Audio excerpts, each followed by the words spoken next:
त्यानंतर आजचे प्रमुख पाहुणे प्रसिद्ध साहित्यिक द मा मिरासदार, संस्थेचे विश्वस्त श्रीयुत प्रदीप रावत, कार्यकारी मंडळाचे अध्यक्ष श्रीयुत भूपाल पटवर्धन, या सगळ्यांचं आगमन हे सभागृहामध्ये झालेलं आहे.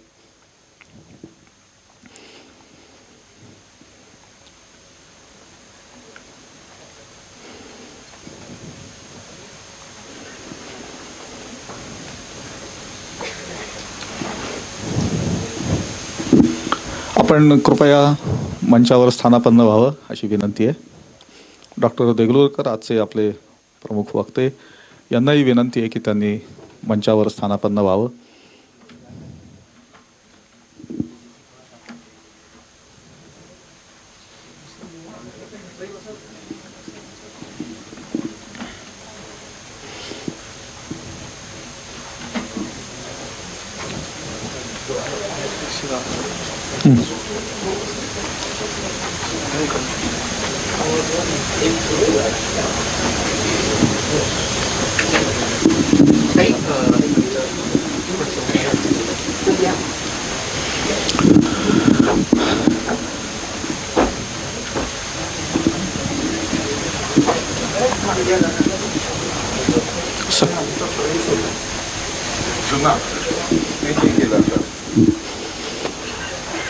माननीय श्रीयुत द मा मिरासदार यांचं आगमन हे होत आहे.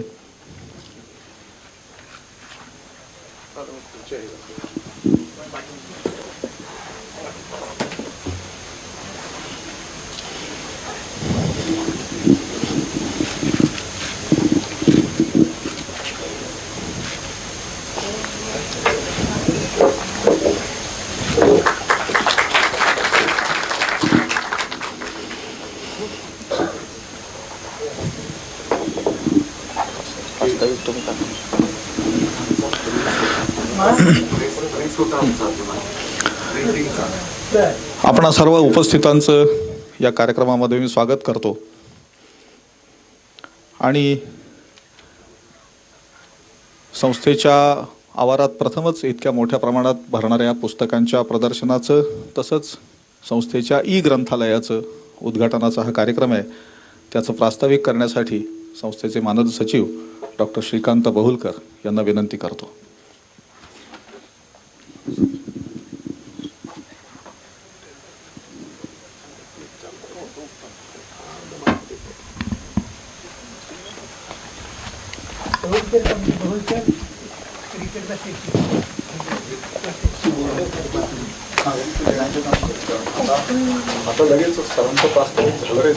आजच्या या कार्यक्रमामध्ये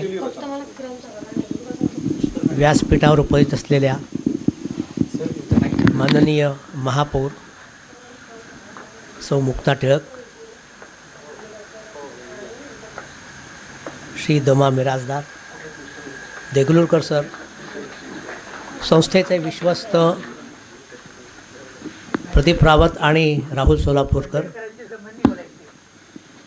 आणि उपस्थित मित्र हो, डॉक्टर श्रीनंद बापट यांनी आत्ता सांगितल्याप्रमाणे संस्थेच्या आवारात या पुस्तक प्रदर्शनाचा हा पहिल्यांदाच कार्यक्रम होतो आहे. डायमंड प्रकाशन आणि भांडारकर प्राच्यविद्या संशोधन मंदिर यांच्या सहकार्यानं मुख्यतः प्राच्यविद्या या विषयाशी संबंधित अशा पुस्तकांचं प्रदर्शन इथे आयोजित केलेलं आहे. या प्रसंगी मी आपणा सर्वांचं स्वागत करतो. या संस्थेची गेल्या 100 वर्षामध्ये जवळजवळ 300हून अधिक प्रकाशनं आहेत आणि त्यामधली सर्वात महत्त्वाची 2 प्रकाशनं म्हणजे 48 वर्ष अनेक विद्वानांनी परिश्रम करून महाभारताची चिकित्सित आवृत्ती तयार केली. ही एक अधिकृत आवृत्ती म्हणून जगमान्य आहे. आजही जगामधले अनेक विद्वान याच आवृत्तीचा उपयोग करतात. या आवृत्तीच्या प्रकल्पाचा समारोप 22 सप्टेंबर 1966 रोजी डॉक्टर राधाकृष्णन यांच्या हस्ते झाला. त्यानंतरही या महाभारत प्रकल्पाचं काम चालू आहे आणि मुख्यतः आता सांस्कृतिक सूची म्हणजे कल्चरल इंडेक्स टू महाभारत हा प्रकल्प डॉक्टर गणेश उमाकांत थिटे यांच्या मार्गदर्शनाखाली चालू आहे. संस्थेचं दुसरं महत्त्वाचं प्रकाशन म्हणजे महामहोपाध्याय पांडुरंग वामन काणे यांनी तयार केलेला हिस्ट्री ऑफ धर्मशास्त्र हा ग्रंथ. 5 खंड आणि 7 भागांमधला हा ग्रंथ असाच जगन्मान्य आहे. अशा प्रकारचा हिस्ट्री ऑफ धर्मशास्त्र, धर्मशास्त्राचा इतिहास त्यापूर्वीही कोणी लिहिला नाही आणि आता इतक्या मोठ्या प्रमाणात होण्याची शक्यता फार कमी आहे. विशेष म्हणजे महामहोपाध्याय काणे यांना या त्यांच्या ग्रंथाबद्दल पहिला भारतरत्न पुरस्कार मिळाला. हा फार मोठा गौरव होता. एखाद्या अभ्यासकाला त्याच्या ग्रंथाबद्दल भारतरत्न मिळणं ही मला वाटतं दुर्मिळ गोष्ट आहे. संस्थेची अनेक प्रकाशनं त्यामध्ये आहेत. त्याचप्रमाणे संस्थेचं समृद्ध ग्रंथालय. ही संस्था स्थापन झाली त्यावेळी रामकृष्ण गोपाल भांडारकर यांनी आपला संपूर्ण संग्रह संस्थेला दिला. ते एक दुर्मिळ पुस्तकांचं प्रदर्शन आहे. तो एक दुर्मिळ पुस्तकांचा संग्रह आहे. संस्थेच्या ग्रंथालयामध्ये जवळजवळ 1.5 लाख ग्रंथ आहेत आणि त्यामधले अनेक ग्रंथ जीर्ण आहेत. काही ग्रंथांची तर पानं हात लावला की तुटतील अशी अवस्था आहे. आणि त्यातून मग कल्पना पुढे आली की या सगळ्या ग्रंथांचं, विशेषतः दुर्मिळ ग्रंथांचं डिजिटायझेशन करायचं, अंकीकरण करून वाचकांना ती उपलब्ध करून देण्यात यावी आणि म्हणून ई-लायब्ररीची योजना या ठिकाणी सुरू केलेली आहे. या ई-लायब्ररीमध्ये सामान्यतः 21,000 ग्रंथांचं डिजिटायझेशन करण्याची योजना आहे आणि त्यामधली जवळजवळ 4-5 हजार ग्रंथ किमान आणि 10,000 पर्यंतचे दुर्मिळ ग्रंथ हे आपल्याला आपल्या घरी बसून इंटरनेटवर ऑनलाईन वाचता येतील अशी व्यवस्था केलेली आहे. हे कामही प्रगतीपथावर चालू आहे. संस्थेच्या आणखी पुष्कळ योजना आहेत. हे सभागृह जे आहे नवलमल फिरोदिया सभागृह असं याचं नुकतंच नामकरण झालेलं आहे. पूर्वी ही एक प्रेस बिल्डिंग होती आणि फक्त तिची जपणूक करणं एवढंच काम होतं. त्या ठिकाणी आता त्या वास्तूचं स्वरूप पालटलेलं आहे आणि एक अद्ययावत सभागृह तयार झालेलं आहे.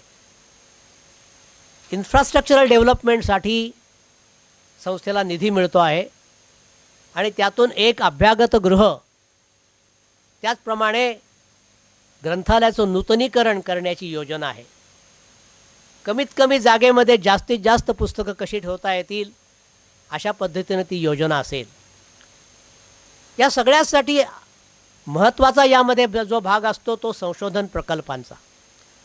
संस्थेनं काही संशोधन प्रकल्प हाती घेतलेले आहेत आणि त्या संशोधन प्रकल्पासाठी इन्फोसिस फाउंडेशननं फार मोठा निधी देऊ केलेला आहे. या प्रकल्पांचं कामही आता प्रगतीपथावर सुरू होईल आणि ते प्रगतीपथावर राहील असा मला विश्वास वाटतो. मी आपणा सर्वांचं स्वागत करतो आणि डॉक्टर श्रीनंद बापट यांना पुढील कार्यक्रमाची सूत्र हातात घ्यावीत अशी विनंती करतो.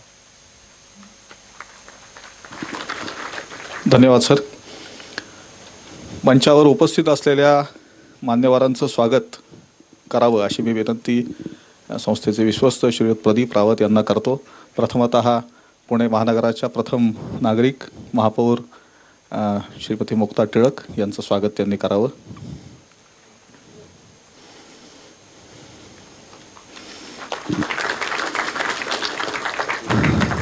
त्यानंतर आजचे प्रमुख पाहुणे आणि ज्येष्ठ साहित्यिक श्रीयुत द मा मिरासदार यांचं स्वागत त्यांनी करावं.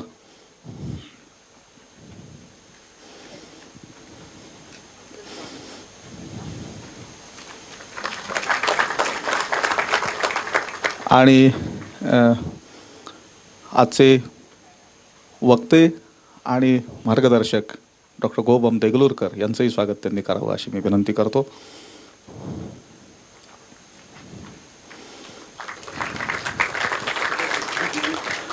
आत्ता जी मान्यवरांना भेट दिलेली पुस्तकं आहेत त्याच्यामध्ये मुख्यतः योग ऑफ पतंजली हे मधुकर रामराव यार्दी MR यार्दी यांचं पुस्तक, त्याच्यानंतर शरणागती या नावाचं एक नवीन पुस्तक आपलं प्रकाशित झालेलं आहे. पुराणांच्या मध्ये असलेली शरणागतीची संकल्पना ही ती मुख्यतः पुस्तकं आहेत.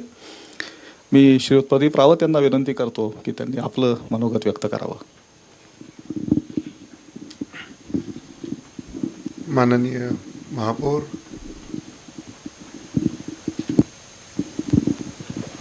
दमा मिराजदार देगलूरकर,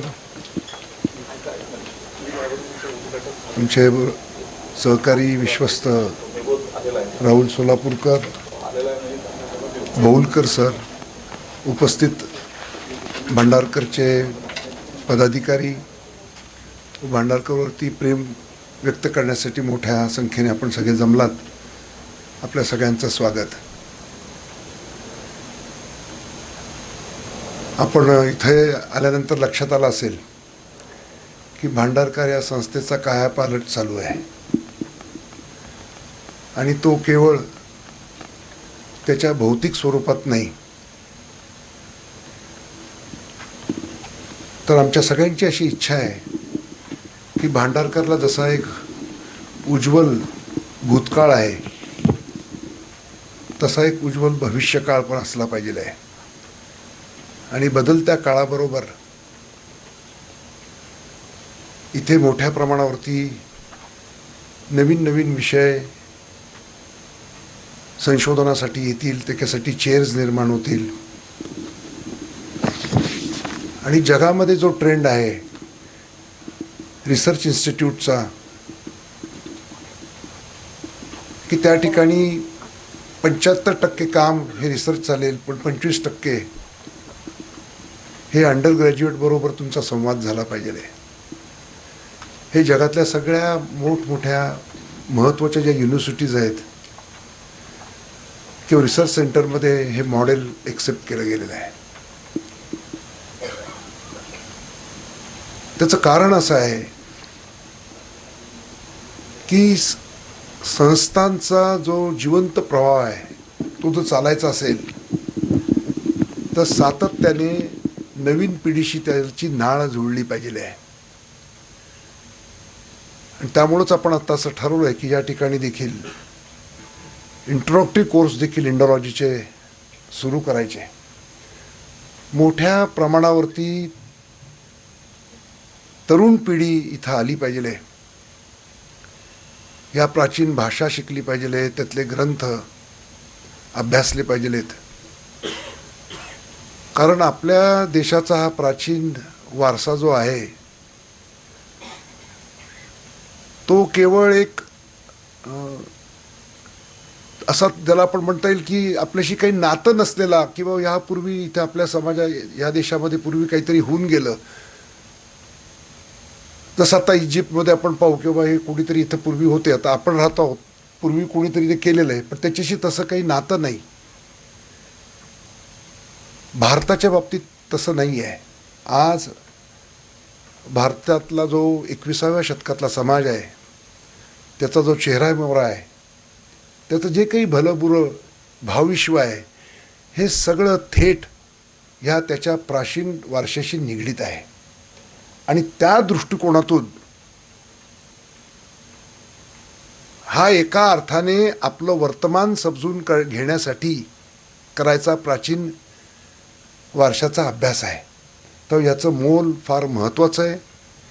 आणि आम्हाला 100% खात्री आहे की ज्या प्रकारची टीम आता इथं उभी राहिलेली आहे तिच्या बळावरती नजीकच्या काळामध्ये भांडारकर हे खऱ्या अर्थाने म्हणजे आजही ते जगातलं एक नामवंत नाव आहे, पण ज्याला जशी आज महाभारताच्या बाबतीत एक अथॉरिटी आहे तशी इंडॉलॉजीबद्दलची आंतरराष्ट्रीय पातळीवरची एक अथॉरिटी बनेल याची मला खात्री वाटते. धन्यवाद.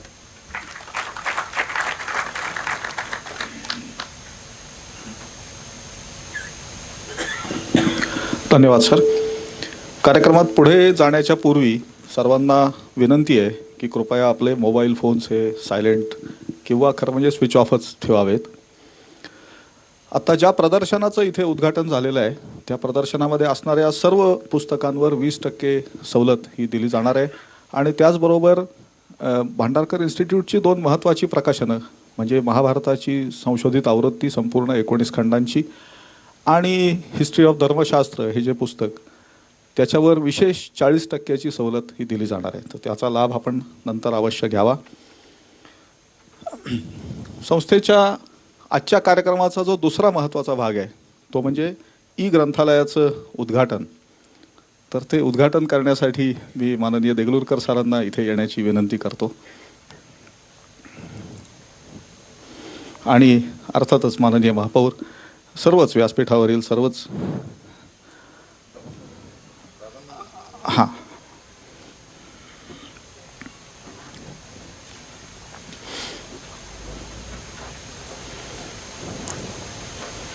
हे बटन दाबा फक्त.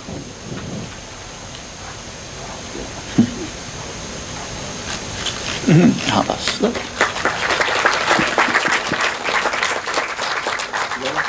हो.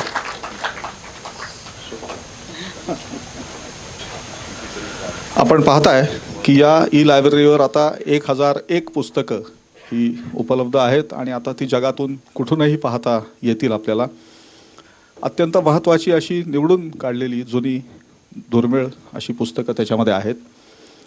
आणि हे जे ई ग्रंथालय आहे ते किंबहुना संस्थेच्या एकूणच डिजिटायझेशनच्या प्रकल्पामध्ये संस्थेचे कार्यकारी मंडळ सदस्य आणि सहयोगी सचिव श्री सुधीर वैशंपायन यांचा फार मोठा वाटा हा आहे. त्याचबरोबर हे ई ग्रंथालय सुरू करण्यामध्ये सीडॅक या संस्थेने फार मोठी मदत आपल्याला केलेली आहे. किंबहुना ती वेबसाईट त्यांनीच आपल्याला सुरू करून दिलेली आहे, त्यांच्याच कडून ती चालवली जाते. सीडॅक संस्थेचे प्रतिनिधी श्रीयुत निगोद धुरके हे आत्ता इथे उपस्थित आहेत माझ्या माहितीप्रमाणे. तर त्यांनी कृपया उभं राहावं. तर आणि आता ह्या साईटच्या संदर्भात त्याचं इथलं जे तांत्रिक काम आहे ते सांभाळणारे श्रीयुत मिथिलेश कुलकर्णी यांनी आपलं जे काही प्रतिपादन आहे ते करावं आणि त्यानंतर आपण ई ग्रंथालय प्रत्यक्ष पाहूयात. हॅलो, या गुड मॉर्निंग. मी बेसिकली डिजिटायझेशनबद्दल तुम्हाला 2-3 गोष्टी सांगतो. मुळातच प्रोसेस काय होती, very quickly me I just run through it, आणि चॅलेंजेस काय काय आले.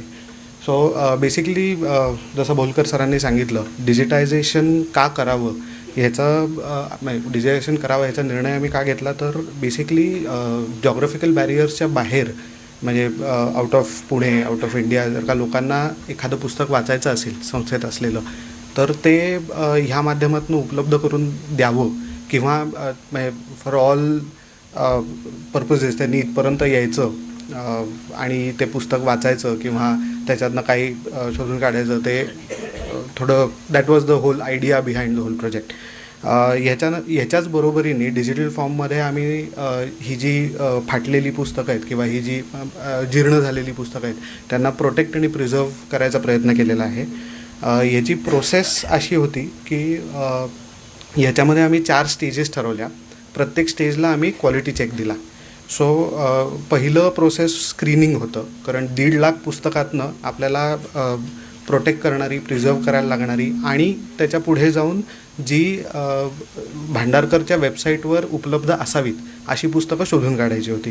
सो स्क्रीनिंग प्रोसेसला पॅरामीटर्स घातले की कुठली पुस्तकं घ्यायची, काय घ्यायची. याच्यामध्ये भांडारकरच्या स्कॉलर्सनी खूप आमची मदत केली आणि तिकडनं आमच्याकडे पुस्तकं आली. ॲज ऑफ टुडे आपलं स्कॅनिंगमध्ये जवळपास 15,000 पुस्तकं प्लस स्कॅन झालेली आहेत आणि 57 lakh pages approximately we have completed with scanning. So that is the quantum that we are looking at right now. ह्याच्याच बरोबरीने आम्ही सॉर्टिंग करून पूर्ण पुस्तकांचं त्याचं स्कॅनिंग सुरू केलं. ह्या स्कॅनिंगसाठी वेगवेगळ्या कंपनीजच्या CSRमधनं आम्ही स्कॅनर्स आणि इक्विपमेंट्स घेतले. आम्ही आमच्या पुस्तकांना, इथे असलेल्या पुस्तकांना जे सर्वात उपयुक्त स्कॅनर्स असतील याचा आम्ही अभ्यास केला आधी. ते स्कॅनर्स जर्मनीहून इम्पोर्ट केले. We have 3 fully automated scanners which can take care of any kind of book up to A3 size today. So being modest, I don't know about Maharashtra or India, but पुण्यामध्ये this is one of the only libraries where such a facility is available and running. So ह्याच्यानंतर scanning वगैरे झाल्यावर we had a huge process where आम्ही पूर्ण पुस्तकांचा metadata churn out केला. ह्याच्यामध्ये जो वर्ल्ड कॅटवर किंवा ऑनलाईन अवेलेबल आहे मेटाडेटा, तो तिकडनं क्रॉस चेक करून घेऊन किंवा आमच्याकडे असलेल्या मेटाडेटामध्ये ते ह्याच्यातही स्कॉलर्सची आम्ही इन्व्हॉल्वमेंट घेतली आणि we have a good amount of metadata on the site. ते आता as we go further will know. Bholkar सरांच्या बोलण्यामधनं यू हॅव फाउंड आउट की पुस्तकांची काही पुस्तकांची परिस्थिती इतकी ब्रिटल होती की ते पुस्तकं आम्हाला उचलताही येत नव्हते. So we found different solutions for it. ते सोल्युशन्स फिगर आउट करताना आम्हाला काय प्रकारची टेक्नॉलॉजी वापरायला लागेल, ती कशी द्यायला लागेल, ती कसं ते सगळं दाखवायला लागेल आणि बसवायला लागेल. CDAC was a huge help in this. म्हणजे आम्ही कुठे कुठे आम्हाला अडकलं इन टर्म्स ऑफ आम्ही अडलो इन टर्म्स ऑफ टेक्नॉलॉजी, तर CDAC was always there to pull us out of it. So basically this was all the process that we went through. आणि we expect the quantum of books to go up to 20,000 books minimum. Approximately 1 crore of pages to be uploaded by next December, I suppose. So that's what this is. So we'll quickly run through it and give you a small thank you. ही library प्रत्यक्षामध्ये कशी आहे ते आता आपण पाहणार आहोत. आपल्याला दिसतंय की सुरुवातीच्या ह्याच्यामध्ये एक सर्च हा त्याच्यामध्ये दिलेला आहे आणि मी डॉक्टर अमृता नातू यांना असं सांगतो की त्यांनी चाइल्ड असा शब्द त्याच्यामध्ये पहिल्यांदा शोधावा.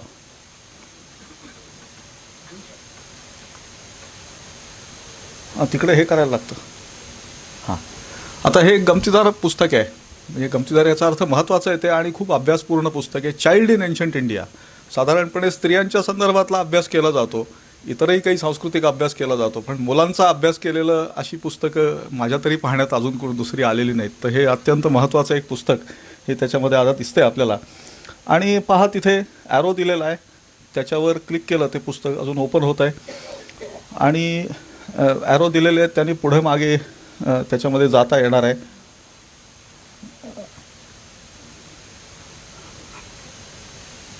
जाऊन दे, अजून पुढे जाऊन दे. बरंच तो हा खालचा जो बार आहे तो सुद्धा पुढे सरकावता येतो आपल्याला.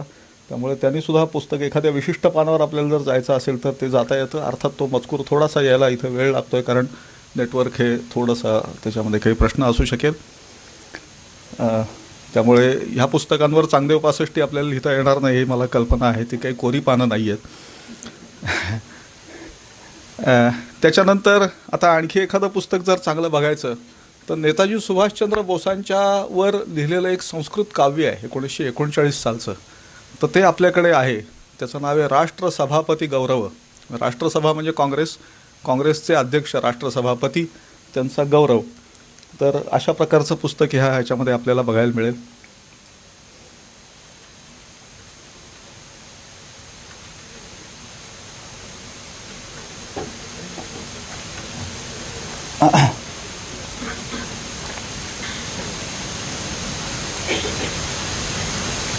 काय स्लो झालंय का नेटवर्क?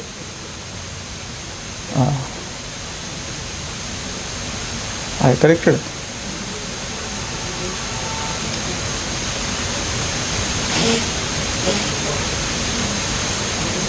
ही मूळची दगडी इमारत असल्यामुळे इथं नेटवर्कचा थोडा प्रश्न काही वेळेला येतो. ठीक आहे, आपण सर्च असू देत. ॲडव्हान्स सर्चवर जा कृपया. हां, आणि 3 प्रकारचा सर्च याच्यामध्ये दिलेला आहे असं आपल्याला दिसेल.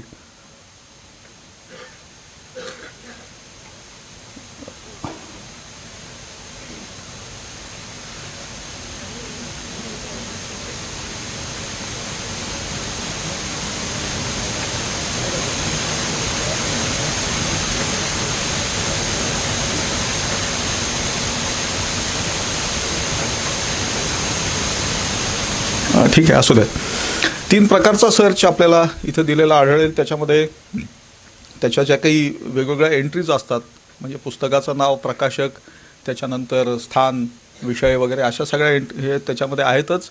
पण त्याच्यामध्ये अमुक शब्द असलेलं आणि तमुक शब्द नसलेलं असंही पुस्तक हे शोधता येतं. म्हणजे उदाहरणार्थ भगवद्गीता, तर भगवद्गीता आणि तिच्याशी संबंधित असलेली एक 8-10 पुस्तकं याच्यावर आपल्याला सापडतील. पण भगवद्गीता आहे आणि ज्याच्यामध्ये कर्मयोगशास्त्र हे नाव नाही असं टायटल शोधा असं म्हटलं तर तेही त्याच्यामध्ये शोधता येतं. अशा स्वरूपाचा सर्च दिलेला आहे. आणि सिडॅकनी साईट अत्यंत चांगली तयार केली आहे. त्यामुळे इथे आत्ता आपल्याला जरी काही त्याच्यात विघ्न आलेलं असलं तरीसुद्धा बाहेर ती साईट बघण्यामध्ये आपल्याला काही प्रश्न येणार नाही. साईटचं नाव आहे borilib.com, BORILIB, borilib.com. कदाचित आपली जर नेटवर्क्स चांगली असतील तर इथेही आपण बघू शकाल, पण आत्ता ह्या कार्यक्रम चालू असताना कृपया पाहू नका असं माझी विनंती आहे आपल्याला.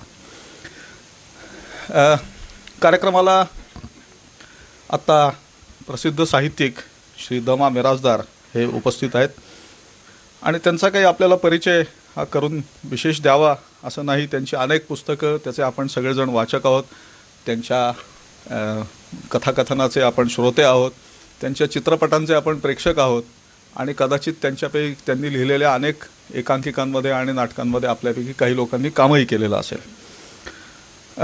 परळी वैजनाथ इथे झालेल्या 1998च्या अखिल भारतीय मराठी साहित्य संमेलनाचे ते अध्यक्ष होते. अनेक पुरस्कार त्यांना प्राप्त झालेले आहेत आणि या कार्यक्रमाला ते एक विशेष म्हणून उपस्थित आहेत, कारण त्यांना लोकमान्य टिळक आणि डॉक्टर भांडारकर यांच्या संदर्भातली एक विशेष आठवण ही आपल्याला सांगायची आहे. तेव्हा मी त्यांना अशी विनंती करतो की त्यांनी आपलं मनोगत व्यक्त करावं.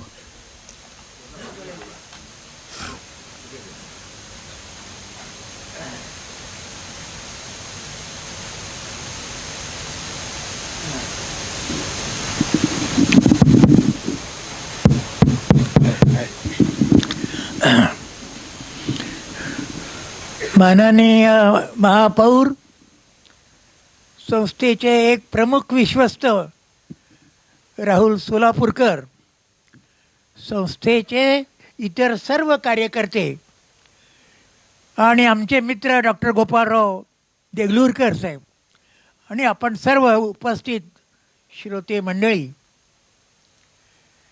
या संस्थेबद्दल मी शाळकरी वयापासून ऐकत आलो. अगदी शाळकरी वयापासून हा शब्द मुद्दाम वापरतो. ती भांडारकर प्राच्यविद्या संशोधन संस्था हे मी पुण्याला येईपर्यंत सुद्धा पाहिलेली नव्हती. ती पाहण्याचा योग आजच्या कार्यकर्त्यांनी मला आणून दिला.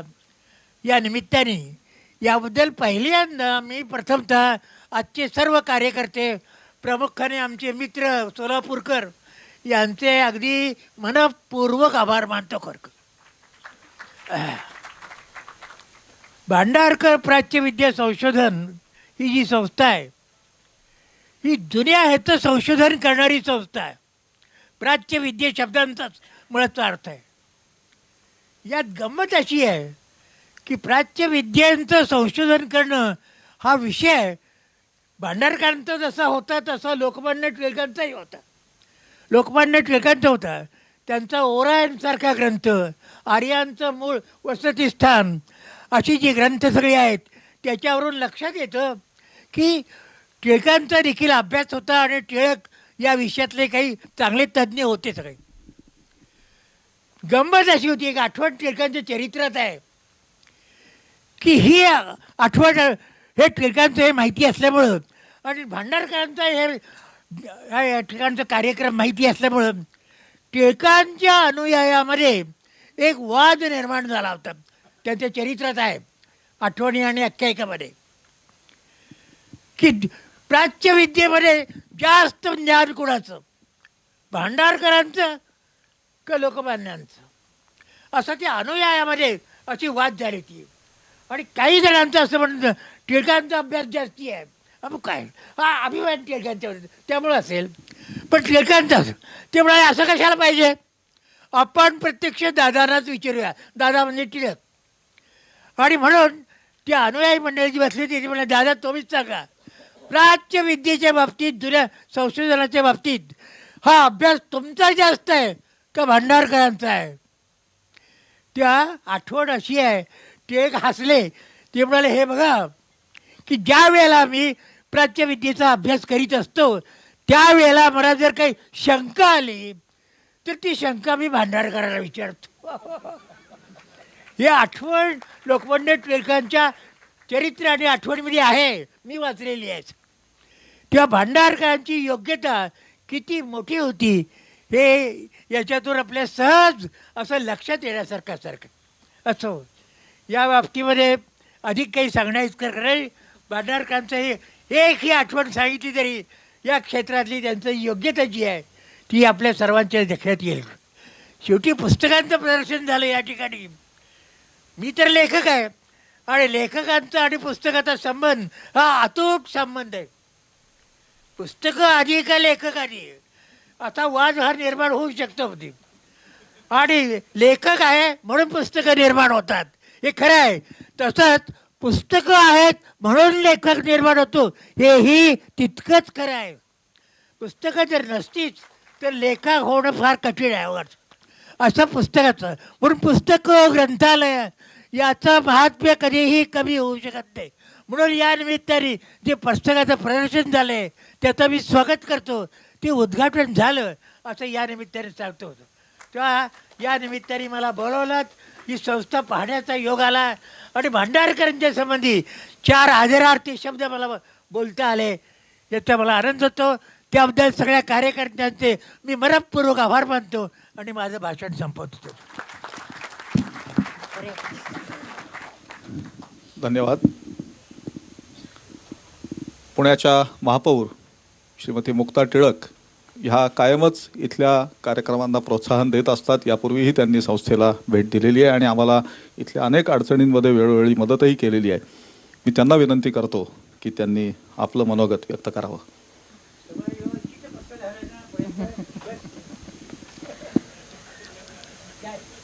आदरणीय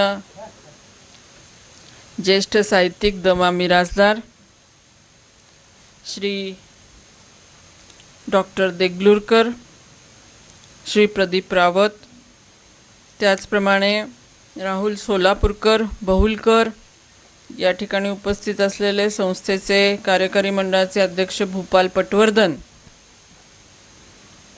आपण जमलेले सर्व बंधू आणि भगिनींनो, ज्या गोष्टीची अत्यंत आवश्यकता होती ती म्हणजे ई-लायब्ररी. कारण या दुर्मिळ पुस्तकांचा जो खजिना इथे आहे त्याचं नीट निगराणी राखणं अत्यंत आवश्यक होतं.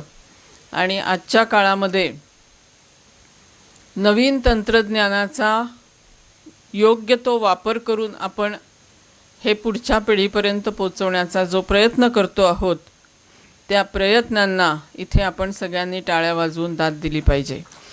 कारण खरोखरच मगाशी त्यांनी सांगितलं, जुने फोटो, जुनी पुस्तकं ही जपणं मी माझ्या घरामध्ये देखील बघते की ते जपत असताना अक्षरशः हातामध्ये घेणं हे देखील अवघड व्हायला लागलेलं आहे. आणि म्हणून ह्या ई-ग्रंथालय किंवा डिजिटायझेशन, इलेक्ट्रॉनिक लायब्ररी ह्याला जे महत्त्व आता प्राप्त झालं आहे त्याच्यातून ही सगळी प्राच्यविद्या पुढच्या पिढीपर्यंत पोचवण्याचा जो मनोदय आत्ता दादांनी व्यक्त केला तो खरोखरच अत्यंत काळाला धरून आहे असं म्हटलं तरी चुकीचं ठरणार नाही. आत्ता माननीय दमांनी लोकमान्यांच्या आणि भांडारकरांच्या विशेष संबंधांच्या वरती भाष्य केलं. मी आवर्जून आपल्याला सांगू इच्छिते, 1 ऑगस्ट 2019 पासून टिळक मृत्यू शताब्दीला सुरुवात होती आणि त्यानिमित्ताने भांडारकर प्राच्यविद्या संशोधन संस्थेमध्ये या निमित्ताने काही उपक्रम व्हावेत अशी इच्छा मी या निमित्ताने व्यक्त करते. आणि हे करत असताना टिळकांच्या 3 पुस्तकांचा या ठिकाणी मला उल्लेख करावासा वाटतो. एक म्हणजे Orion Arctic home in the Vedas आणि वेदिक क्रोनॉलॉजी या पुस्तकांचं महत्त्व आजच्या काळामध्ये खूप मोठं आहे. कारण त्यावेळेला अत्यंत तुटपुंजा अशा साधनसंपत्तीमध्ये टिळकांनी ही पुस्तकं लिहिली. Arctic home in the Vedas याचा संदर्भ त्यांनी लावताना आपण स्वतःला आर्यन्स समजतो आणि हे आर्यन्स कुठून आले याचा अभ्यास त्यांनी मागे जाऊन करायला जेव्हा सुरुवात केली तर गीतेमध्ये एक श्लोक आहे आणि त्याच्यात असं म्हटलं होतं की सूर्योदय होऊन बराच काळ लोटून गेलेला आहे. आणि याच्यावरून टिळकांनी असं अनुमान मांडलं की आर्यन्स हे नॉर्थ पोलवरून आले का. मला असं वाटतं की ह्या ज्या तुटपुंजा साधनसंपत्तीमध्ये टिळकांनी हा अभ्यास केला. आज आपल्याकडे अत्याधुनिक सर्व सुविधा आहेत. हा रिसर्च पुन्हा एकदा भांडारकर इन्स्टिट्यूटनी जर का हाती घेतला तर मला असं वाटतं एक खूप मोठं या पुस्तकाचं सुद्धा रहस्य, जसं गीता रहस्य त्यांनी लिहिलं तसं या पुस्तकाचं सुद्धा एक मोठं रहस्य या निमित्ताने वाचकांच्या समोर येईल. आणि अनेक जुनी पुस्तकं आपण अतिशय ज्याला आपण म्हणतो बालकाची जी काळजी माता घेते त्या पद्धतीने आपण जपलेली आहेत. आणि हे तरुण पिढीपर्यंत जेवढं पोहोचेल, हे तरुण पिढी जेवढा ह्याच्यामध्ये इंटरेस्ट घेईल, मला असं वाटतं की या देशातल्या अंधश्रद्धा कमी व्हायला देखील या शास्त्राचा, या विद्येचा हा 100% उपयोग होणार आहे. आणि म्हणून जास्तीत जास्त तरुण पिढी ह्याच्याकडे आकृष्ट व्हावी यासाठी केवळ संस्थेने नाही तर तुम्ही आम्ही सर्वांनी एकत्रित प्रयत्न करणं आवश्यक आहे. आणि हा जो वारसा आहे, कुठेही असं नाही आहे की आपण इतिहासातच रमलं पाहिजे. आपण इतिहासात रमत असताना आपण पुढची पण स्वप्न पाहिली पाहिजे, यात काही शंका नाही.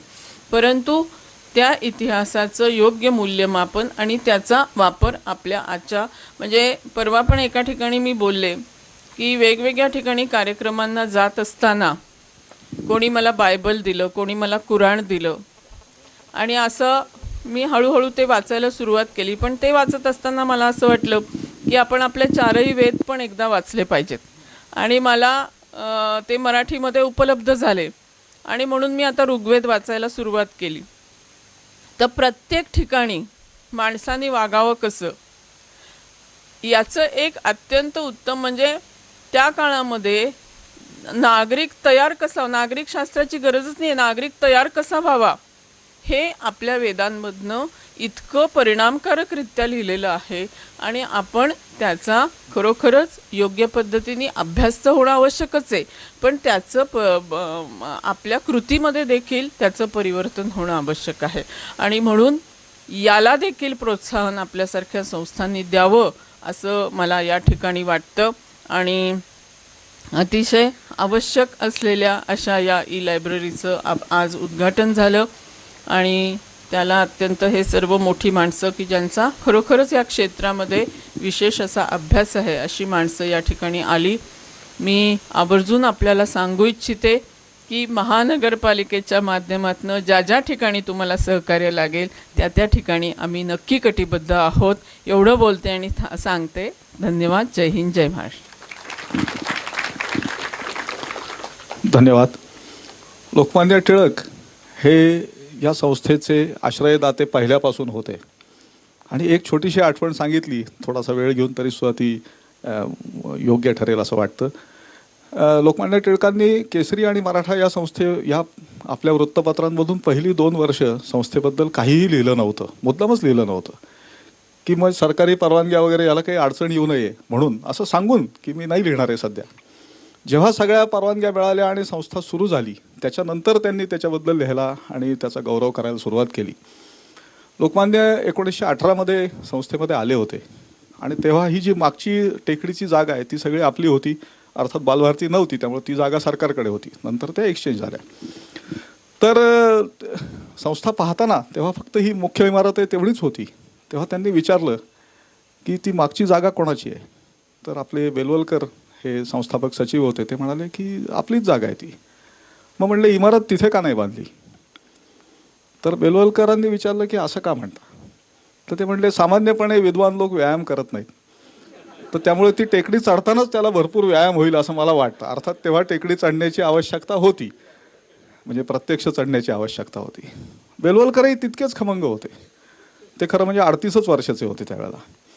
तर बेलवलकरांनी विचारलं की डेक्कन एज्युकेशन सोसायटीची पण टेकडी आहे, मग फर्ग्युसन कॉलेज तिथं का नाही बांधलं. तर टिळकांनी असं उत्तर दिलं आहे की मी तसा ठराव मांडला होता, पण तो आमच्या गव्हर्निंग बॉडीमध्ये नापास झाला, तुम्ही प्रोसिडिंग्स काढून बघा पाहिजे तर. तेव्हा असा एक फार विलक्षण संवाद हा इथे लोकमान्य टिळकांचा झालेला आहे आणि तो या प्रसंगी त्याचं स्मरण करणं हे उचित आहे.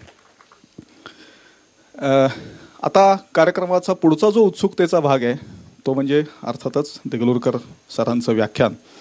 परंतु त्यापूर्वी या कार्यक्रमाच्या संदर्भात औपचारिक आभार मानण्याकरता मी संस्थेच्या कार्यकारी मंडळाचे अध्यक्ष श्री भूपाल पटवर्धन यांना विनंती करतो.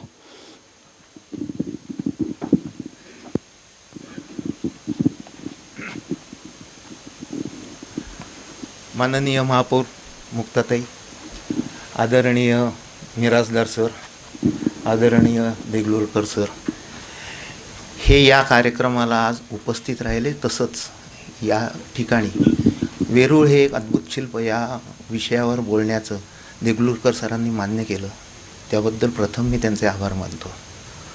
व्यासपीठावरचे उरलेले तिघंजण हे संस्थेचेच आहेत, त्यामुळे त्यांचे आभार मानावेत असं मला वाटत नाही. दादा तसंच बहुलकर सरांनी ही संस्था पुढे काय काय काम करते सांगितलं. दादांनी त्यांची मतं मांडली. आत्ता मिरासदार सर म्हणले तसं की मी शाळेत असल्यापासून मला या संस्थेत यायचा योग आज आला. ही एक गंमत आहे. मी सुद्धा आत्ता 2004 सालाला इथे आलो. त्याच्या आधी आजही लोक विचारतात की संस्थेत नक्की काय चालतं. हा प्रश्न बहुतेकांना पडलेला आहे. मान्य आहे, गेल्या 20-25 वर्षाच्या कालावधीत संस्था किंवा एक विचारधारणा अशी होती की संस्थेत रिसर्च करतो मग ती समाजभिमुख का असावी. पण आता तसं नाही आहे. आणि हा कार्यक्रम, ही ई-लायब्ररी, ही त्याची सुरुवात आहे.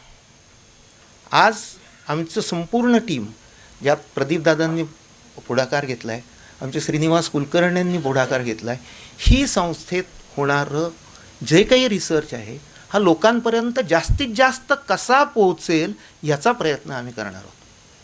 अगदी साधं उदाहरण द्यायचं झालं तर कॅन्सरचं औषध शोधलं जातं. हो, मी शोधलं आहे औषध. अरे पण ते जर लोकांपर्यंत मिळालेलं नसेल तर त्याचा उपयोग काय.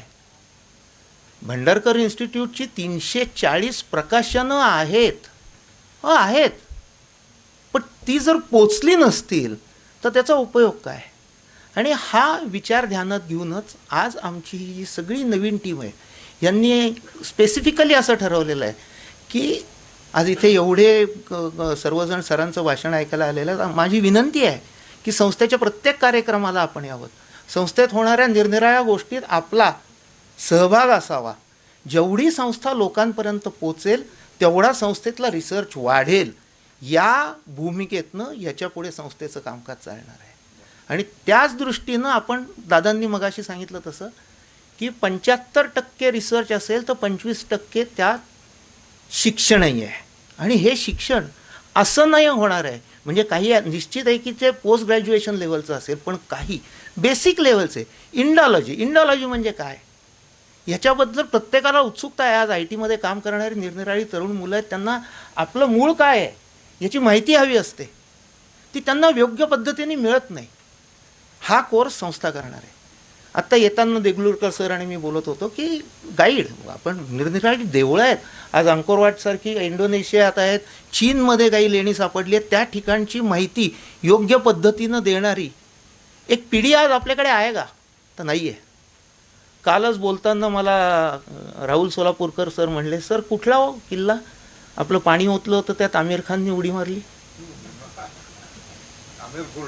आमिर फोर्टमध्ये तिथले जे लोक आहेत ते त्या आमिर फोर्टचं काम सांगताना काय सांगतात, तर या विहिरीत आपलं शुद्ध केलेलं पाणी ओतून आमिर खानने उडी मारली, हा इतिहास सांगतात. हा न सांगता आज देगलूरकर सरांची माझ्याची ती चर्चा झाली की आपण संस्थेत एक कोर्स चालू करूया. ज्ञानाबरोबर अर्थार्जन करणं हे काही चुकीचं नाही आहे. या कोर्सने आपल्याकडे असलेली निरनिराळी लेणी, शिल्प, बाहेरच्या देशात असलेली लेणी, शिल्प ह्यांचं नीट आपण समजावून सांगू विद्यार्थ्यांना की जे इतरांना पुढे जाऊन सांगतील. या उद्देशानं याच्यापुढे संस्था काम करणार आहे. एवढ्या संख्येने आज आपण इथे आलात. संस्था आपल्या सर्वांची अत्यंत आभारी आहे. नमस्कार. आता देगलूरकर सरांचं व्याख्यान वेरूळ एक अप्रतिम शिल्प या विषयावर सुरू होईल. मंचावरील सर्व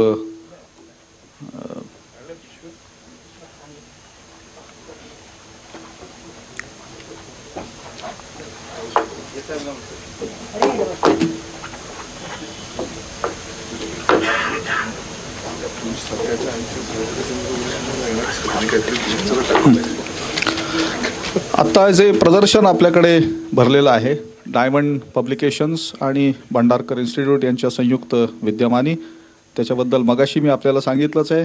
तिथे असलेल्या सर्व पुस्तकांवर एक मिनिट, डायमंड पब्लिकेशन्सचे श्रीयुत दत्तात्रय पाष्टे हे मगाशी तिकडे कार्यरत होते, त्यामुळे आपल्या इथे उपस्थित नव्हते, त्यामुळे त्यांचा मी परिचय करून देतो. ते प्रकाशन व्यवसायामध्ये गेल्या 2 दशकांपासून 3 दशकांपासून आहेत, 2 दशकांपासून आहेत आणि व्यापक अनुभव आणि मुख्य म्हणजे कोणतं पुस्तक प्रकाशित करावं, ते कसं चालेल याच्याबद्दलचे अत्यंत उत्तम आडाखे असलेले असे ते प्रकाशक आहेत. केवळ खपणारी नव्हे तर अत्यंत धाडस ठरावी अशी अनेक पुस्तकं त्यांनी प्रकाशित केलेली आहेत. त्यातलं एक प्रमुख महत्त्वाचं पुस्तक म्हणजे श्रीयुत ग.भा. मेहेंदळे यांनी लिहिलेलं शिवचरित्र, त्याचंही ते प्रकाशक आहेत. अनेक इतर तशी पुस्तकंही त्यांनी प्रकाशित केलेली आहेत आणि अर्थातच अत्यंत यशस्वी आणि चोखंदळ ज्ञानी अशा प्रकारचे प्रकाशक म्हणून श्रीयुत पाष्टे हे आपल्याला परिचित आहेत. त्यांनी खरं म्हणजे पुढाकार घेऊन आपण हे करावं आणि संस्थेची प्रकाशनं आणि डायमंड प्रकाशन जे काही प्रदर्शनं भरवेल तशा स्वरूपाचे असा एकत्र कार्यक्रम करावा असं सुचवलं आणि त्यामुळे हा कार्यक्रम घडतोय. तेव्हा मी आपला आभारी आहे.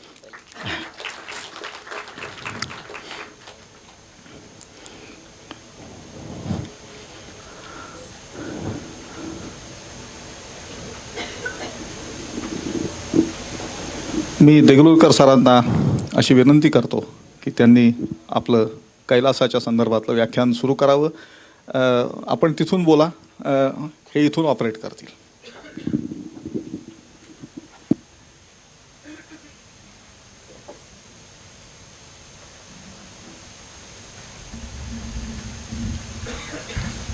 नमस्कार भाई.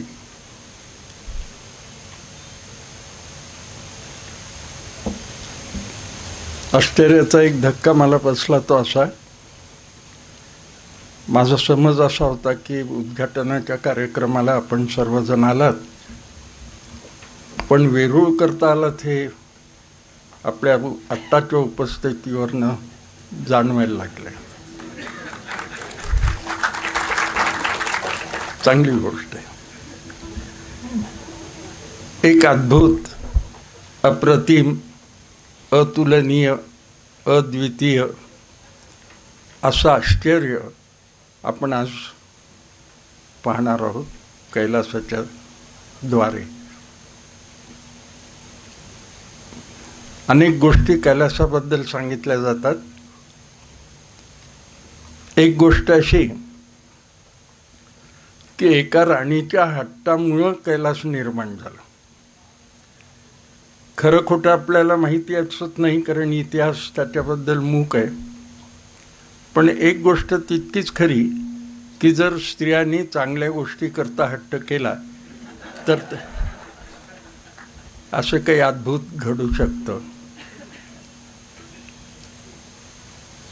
माझं लक्ष घड्याळाकडे असल्यामुळं मी मुकुलमुद्रेतच वेरूळबद्दल आपल्याला सांगणार आहे. हे ते वेरूळ, राष्ट्रकूटांचं मॅग्नम ओपस. राष्ट्रकूटांनी खूप वर्ष राज्य केलं, खूप पराक्रम केला, गंगेच्या किनाऱ्यापर्यंत जाऊन धडक दिली, विजय मिळवला.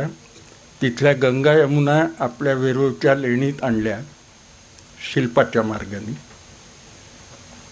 पण मोठं कार्य त्यांचं कोणतं जर असेल माझ्या दृष्टीनं तर हे आहे.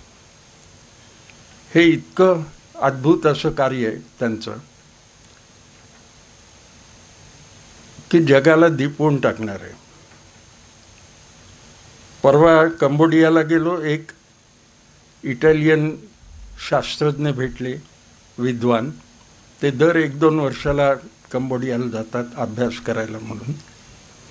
ते म्हणाले की पिरॅमिड्स काय, ताजमहाल काय, अमुक काय तमुक काय, कोणतेही क्रमांक तुम्ही द्या, पण अंकोर वाट हे देऊळ जगातलं पहिलं आश्चर्य असं मला वाटतं. भारतातलं पहिलं आश्चर्य मला वेरूळ असं वाटतं. मी सुमारे 150-200 वेळा वेरूळला गेलो असेन, पण मला अजून काही कळलं नाही वेरूळ कसं आहे. एकदा गेलो आपण, स्थापत्याच्या दृष्टीनं ते फार चांगलं आहे असं वाटलं, वेगळं आहे असं वाटलं. पुन्हा काही वेळा गेलो तर शिल्पाच्या दृष्टीनं फार चांगलं आहे, कलेच्या दृष्टीनं फार चांगलं आहे. पण वेरूळचा एक वेगळा अभ्यास काही मंडळींनी केला, आणि तो म्हणजे वेरूळच्या कैलासमध्ये तत्त्वज्ञान दृश्य झालेलं आहे. आणि ही फार महत्त्वाची गोष्ट आहे असं मला वाटतं. कोणताही आपण प्राचीन धार्मिक वारसा असलेलं स्थळ पाहिलं, म्हणजे विशेषतः देवालय पाहिली, तर ते केवळ त्याचा सांगाडा पाहून किंवा आतली मूर्ती तिचं दर्शन घेऊन ते आपल्याला पूर्ण कळलं आहे असं होत नाही. Every society has created symbol. प्रत्येक समाजाचं एक काहीतरी सिम्बॉल आहे. ते सिम्बॉल पाहिल्यावर आपल्याला जे दिसलं त्याच्याबद्दलचं तिथपर्यंत ते ज्ञान खरं नाही आहे त्या सिम्बॉलबद्दल. त्याचा उद्देश काय हे कळलं म्हणजे ते सिम्बॉल आपल्याला कळलं असं होतं. म्हणजे कमळ आपण पाहिलं आणि म्हटलं इट्स ए गुड फ्लावर, नाही, ते पावित्र्याचं प्रतीक आहे हे आपल्याला कळलं म्हणजे कमळ काय हे आपल्याला कळलं. नाग पाहिला आम्ही, स्नेक आहे, नाग आहे, ते अनंतताचं प्रतीक आहे, अनंतत्वाचं, हे आम्हाला कळलं म्हणजे आम्हाला ते कळलं सिम्बॉल, प्रतीक, हे आपल्याला लक्षात यायला पाहिजे. वेरूळच्या संबंधात, विशेषतः कैलासच्या संबंधात मी असंच म्हणेन की जेव्हा वेरूळचा उद्देश काय असेल, त्याच्यातला तत्त्वज्ञान काय साठवलेलं आहे हे आम्हाला कळलं म्हणजे आम्हाला कैलास पूर्ण कळला असं मला वाटतं. शिल्पांच्याबद्दल वेरूळच्या सांगितलं आपण तर असं दिसेल किंवा कैलास पूर्णच जर पाहिला तर त्याच्यात एकही दोष नाही हो. मी आपल्याला सांगितलं, मी इतक्या वेळा वेरूळ पाहिलं आणि खरं म्हणजे पुस्तकं आम्ही लिहितो ना, ती पूर्व तपासताना खूप बारकाईनं पाहावं लागतं आणि दोषच दिसतात त्याच्यात. तसं कैलास पाहताना मी पुस्तक वाचल्यासारखं जात असे आणि दोष दिसतो का पाहायचं, नाहीच दिसला. म्हणजे शेजारणीच्या दृष्टीनं पाहिलं तरी दोष दिसत नाही कैलासमध्ये. अद्भुत आहे की नाही? असं हे कैलास लेणे.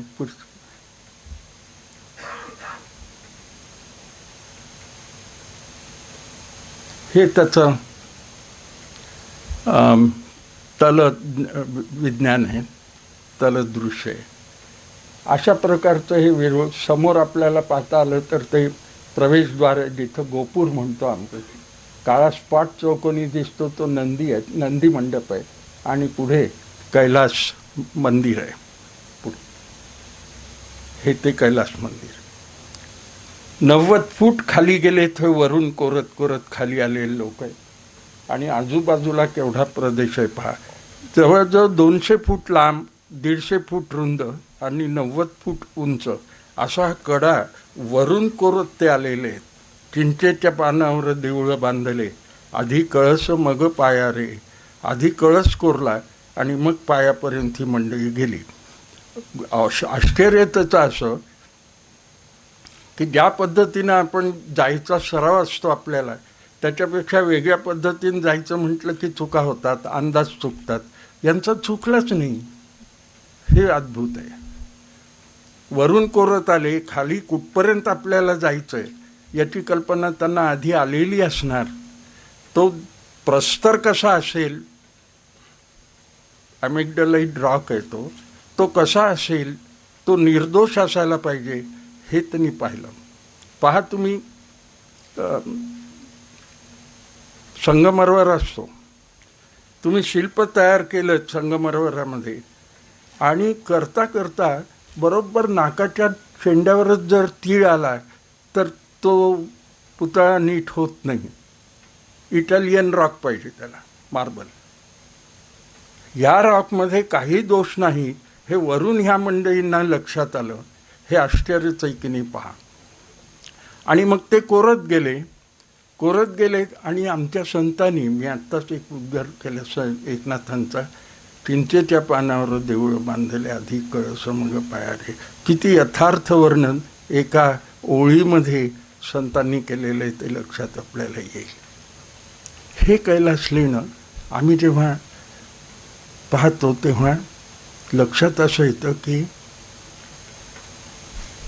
हे कुणी केलं असेल, ह्याचा प्लॅन कोणाचा, याचं कन्सेप्शन कुणाचं, एक्झिक्युशन कुणी केलं असेल, किती वर्ष हे कार्यक्रम चालला असेल. मी एकदा इंटरव्ह्यूला गेलो असताना मला एक ह्याच्याचबद्दल प्रश्न विचारला गेला, कसं शिल्प झालं. मी सांगितलं तर ते गृहस्थ म्हणाले, त्या इंटरव्ह्यू घेणारी माणसं स्वतःला शाणी समजत असतात हे आपल्याला माहिती आहे. ते म्हणाले तसं नाही आहे, त्या रॉकला म्हणजे आग लावून तो रॉक फोडलेला असणार आणि मग हे निर्माण झालेलं असणार. अहो मी म्हटलं इतकं प्रिसिजन बरोबर पाळलेलं असतं. तुम्ही अग्नीने जर तो रॉक फोडतात ना, सुरुंग लावून फोडतात, तो तुम्हाला पाहिजे तसा फुटत नाही, तो वेडावाकडा फुटत असतो. ह्याचं काम तसं झालेलं नाही आहे. हा विचार करण्याचा विचार आहे. म्हणजे विचार करायला पाहिजे ह्याच्यावर. प्रश्न विचारायच्या आधी करायला पाहिजे ना.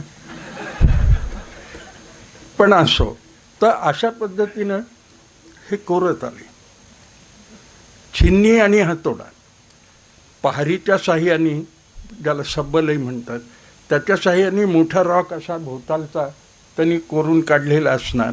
पण नंतर छिन्नी आणि हातोडा ह्या दोनच गोष्टीमुळं यांना हे काम पूर्ण करावं लागलं. कसं केलं असेल? म्हणजे मला असं म्हणायचं आहे की एखादी रूपमती तिथे त्यांनी कोरले आहेत. अनेक रूपमती तिथे आहेत. किती आहेत माहिती आहे? म्हणजे रूपमतीचा गर्व नाहीसा व्हावा इतक्या सुंदर मूर्ती तिथं काही आहेत. मग ते वर्ल्ड काय, इंडियन काय वगैरे, क्वीन काय वगैरे ते सोडा. तर ते समजा एकीचा असा पुतळा करताना छिन्नीचा घाव थोडा जोरात पडला तर ते नाक नकटच होऊन जाईल. ते होणं इथे शक्य झालेलं नाही आहे. असं कुठेही इथं शिल्प नाही की जे बदलावं लागलं आहे, कारण बदलताच येत नाही. शिल्प त्या रॉकमध्ये कोरल्यामुळं तुम्हाला एक चुकलं तर ते तिकडं रिप्लेस करता येत नाही. मी खूपदा वेरूळला गेलो नाही, तसं अजिंठ्यालाही गेलो. लोकांना विचारलं की अजिंठा चांगलं वाटलं का वेरूळ? ऑफकोर्स अजिंठा, कारण ते समजत नाही. आणि समजत नसलेली गोष्ट आपल्याला समजली असं दाखवणं हे फार महत्त्वाचं असतं माणसाच्या दृष्टीने. अजिंठ्याचं काय होतं की तुम्ही चित्रात चूक झाली तर बदलू शकता, हो, पुन्हा रंग देऊन पुन्हा ते नीट करू शकता. वेरूळला असं करता येत नाही, करता आलंही नाही. आणि तरी ते इतकं सुंदर आहे, हे महत्त्वाचं. एलापुरात लगताद्भुत सन्निवेशम अद्वीक्ष विस्मित विमानचरामरेंद्रा एतत् स्वयंभू शिवधाम न कृत्रिमे श्रीर दृष्टे दृश्यं तु सततं बहुचर्चयन्ति. असं झालं म्हणतात श्लोकात आहे, जोशी सांगतील परवा, की गंधर्व आणि अप्सरा असे वर्ण चालले आहेत आणि त्यांच्यात चर्चा चालली की हे इतकं सुंदर, हे काय आहे, हे एलापुराच्या लगत, हे एलापुराला म्हणजे वेरूळला हे अद्भुत असं काय निर्माण झालेलं आहे. तर एतत् स्वयंभू शिवधाम न कृत्रिमेशीर, हे शिवधाम स्वयंभू आहे, आपोआप निर्माण झालेलं आहे, कृत्रिम नाही. असं सांगतात की ते कोरून झाल्यावर ते शिल्पी बाहेर आले, जे महत्त्वाचे मास्टर स्कल्प्टर्स बाहेर आले. त्यांनी असं पाहिलं, आपल्याला माहिती आहे की उत्तम चित्रकार जो असतो, चित्र काढून झाल्यावर तो थोडा दूर जाऊन पाहतो, इकडनं पाहतो, इकडनं, तसं ते पाहायला लागतं. तो पाहायला गेला तो चित्र, तो शिल्पकार किंवा शिल्पी, आणि तो पाहताना तो म्हणाला की हे माझं काम नाही आहे, हे मी केलंच नाही आहे, हे इतकं सुंदर, उत्कृष्ट, भव्य हे मी कसं केलेलं असणार. म्हणजे त्यालाच आश्चर्य वाटलं, इतकं ते काम चांगलं आहे. काय आहे की आम्ही भारतीय मंडळी असं काही करू शकतो, हे परदेशी लोकांच्याही मनाला पटत नाही किंवा त्यांना मान्य करायचं नसतं, आणि आम्हालाही पटत नाही. हे कसं केलं, लोक विचारतात ना, आपलीच मंडळी विचारतात पाहता, हे कुणी केलं, हे कसं केलं असेल, कारण आमच्यावर विश्वासच राहत नाही. मी मगाच आत्ता उल्लेख केला, अंकुरवाटला गेलो आम्ही, तर ते कोणी केलं असं परदेशी लोकांनी लिहिलं आहे माहिती आहे. ते म्हणाले हे चीनी लोकांनी तरी केलं असेल किंवा अलेक्झांडरच्या काळात झालेलं असेल. ते भारतीयांनी निर्माण केलेलं हे त्या लोकांनी मान्य केलं नाही. आता करतात, सुरुवातीला नाही केलं. कैलासच्या बाबतीतही मला असंच म्हणायचं आहे की आम्हीच केलं, हे कुणी केलं हो, हे शिल्प कुणी काढली हो, असं लोक विचारतात. आपणच केलेली आहेत ती. आपण एकेकाळी असे होतो, कसे होतो ते कैलासला गेल्यावर कळेल. कैलासला म्हणजे लेणीला आपल्याला कळेल. असे आम्ही लोक विचारतात. एक लहान गोष्ट सांगतात. नेपोलियनला मानणारा एक मनुष्य होता आणि त्याचा खास मित्र नेपोलियनचा द्वेष करणारा होता. ते दोघेही तिथं एका बागेत गेले. तिथं पुतळे आहेत. ते पुतळा पाहायचा, जवळ जायचं, खाली वाकून नाव वाचायचं. हां, चार्ल्स द 14, हां ही मेरी अँटॉयनेट, असं वाचायचं. जो नेपोलियनवर प्रेम करणारा होता त्याला त्याचा आनंद वाटायचा, पण द्वेष करणारा जो होता त्यांनी ह्याला विचारलं, हे बघ इतके पुतळे पाहिले आपण, नेपोलियनचा पुतळाच नाही इथं, आणि तू तर नेपोलियन फार मोठा म्हणतोस. तो म्हणाला त्याला पुतळ्याची गरजच नाही, तो द्वेष करणाऱ्याच्याही मनात असतोच. कैलासचा शिल्पी. तुम्ही कोण करतं, हे कुणी केलं हे जेव्हा म्हणता तेव्हा हा करणारा कोणीतरी किमयागार आहे, जादूगार आहे, असं तुमच्या मनात आपोआपच आलेलं असतं. नाव बरं मी म्हटलं की गोपाळरावनी केलं, त्र्यंबकनी केलं, काय फरक पडतो त्याच्यात, कसं केलं अद्भुत हे जाणणं हे महत्त्वाचं असतं. आपण आता थोडं पुढे जाऊ. हे दर्शनी भाग आहे, गोपूर आहे वर, आणि खाली अष्टदिक्पाल आहेत, कारण हे ते वेरूळचं रक्षण करणार. वेरूळमधल्या म्हणजे कैलासमधल्या गाभाऱ्याच्या मध्ये जो देव प्रतिष्ठापित आहे त्याच्या संदर्भातलं जागतिक स्वरूपाचं हे लक्षण आहे. पुढे ही आपण कैलासात समोर गेलो ना की ही गजलक्ष्मी दिसते. पहा त्या गजलक्ष्मीचं ते ज्या कमळाच्या तळ्यात ती आहे ना, ते तळ पहा कसं 3 डायमेन्शनल इफेक्ट तुम्हाला दिसेल त्याचा, खोलवर पाहिलं. आणि आता फार बारकाईनं पाहता येत नाही आपल्याला तिथून, पण तिथं 4 वाघ पक्षी दाखवले. तर रात्रभर असे फिरत राहतात देठाच्या भोवती. तर पक्षी तिथे तुम्हाला दिसतीलही मधनं कुठे. आणि हत्तीकडे पाहिलं का तुम्ही, खालचे जे हत्ती आहेत ना, त्यांनी सोंडेनी जो जी घागर धरलेली आहे, खाली दिसली का तुम्हाला, ते पायाने ती वाकडी करतायत. कारण विहिरीत आडात पोहरा सोडला तर तो वाकडा केल्याशिवाय भरत नाही. तेव्हा ते हत्ती त्यात पाणी घेत आहेत आणि ते वरच्या हत्तींना देत आहेत आणि वरचे हत्ती ते उपडे करतायत, म्हणजे अभिषेक गजलक्ष्मीला. पण तुम्ही देवळात गेल्याबरोबर, कैलासात गेल्याबरोबर ही गजलक्ष्मी तुम्हाला सुरुवातीला दिसते आणि तुम्हाला आनंद होतो. खिशात नसली तरी समोर लक्ष्मी आहे हे जाणवायला लागतं आपल्याला. छान दाखवलं. आणि पुढे हा हत्ती आहे. कालिदासांनी वर्णन केलेलं असं असेल, मी म्हणतो ते की ढग हत्तीच्या आकाराने आहेत, हे ढग असतील. आणि तुम्ही असे गेलात आणखी पुढे, तिकडे ह्याही बाजूला एक हत्ती आहे. मागे जाल, मागे. आता हा हत्ती आहे. इकडच्या ह्या हत्तीच्या मागे गंगा यमुना सरस्वतीचं एक छान सरिता देवताचं मंदिर आहे. त्या देवताही खरोखर इतक्या विलोभनीय आहे की तिथेच अवगाहन करत बसावं असं वाटावं, इतकं छान आहे ते. आणि त्या मग गंगा यमुना म्हणजे प्रयाग, तर प्रयागाच्या मार्गाने तुम्ही हिमालयाला जायचं असतं, कैलासला. तर हे त्यांनी तिथं साधल्याचं लक्षण तुमच्या लक्षात आहे. कुठलीही गोष्ट इथं विनाकारण अनाठाई अशी नाही. सगळं कसं योजनाबद्ध पद्धतीनं केलेलं आपल्याला दिसतं. पुढे हे शिखर, या शिखराची रचना भूमी पद्धतीनं, म्हणजे एक भूमी, दोन भूमी, तीन भूमी, पण हे आडवे असे पिरामिड जातात, तेव्हा त्याला आम्ही म्हणायचं द्राविड पद्धतीचं हे शिखर आहे, द्रविड देशातलं. आणि वर आहे ते, त्याला स्तूपिका म्हणतात, आमलक नाही. स्तूपिका असलं की ते द्राविड पद्धतीचं शिखर असं शास्त्रज्ञ मानतात. अशा पद्धतीनं हे देऊळ वरून असं कोरत आलेली ही मंडळी आहेत. याची निर्मिती कशी झाली, एक गमतीची गोष्ट सांगितली जाते.